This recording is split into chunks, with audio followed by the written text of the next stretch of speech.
You briefed the press, did you not, when you were there?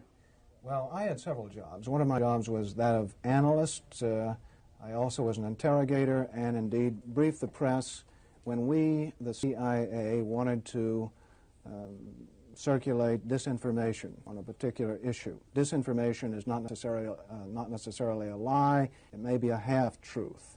And we would pick out a journalist. I would go do the briefing and hope that he would put the information in print. For instance, if we wanted to get across to the American public that the North Vietnamese were building up their force structure in South Vietnam, I would go to a journalist and advise him that in the past 6 months, X number of North Vietnamese forces had come down the Ho Chi Minh Trail system through southern Laos.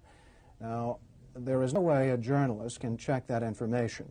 So either he goes with the information or he doesn't, and ordinarily or usually the journalist would go with it because it looked like some kind of exclusive.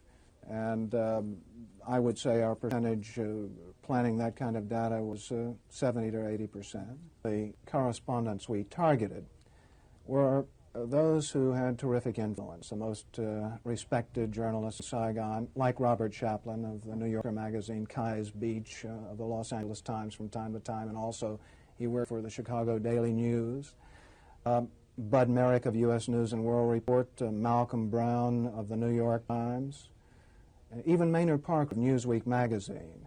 We would go after these gentlemen. I would be directed to cultivate them, to spend time with them at the Caravel Hotel or the Continental Hotel, to socialize with them, and slowly but surely to try to gain their confidence by dolloping out valid information which was true.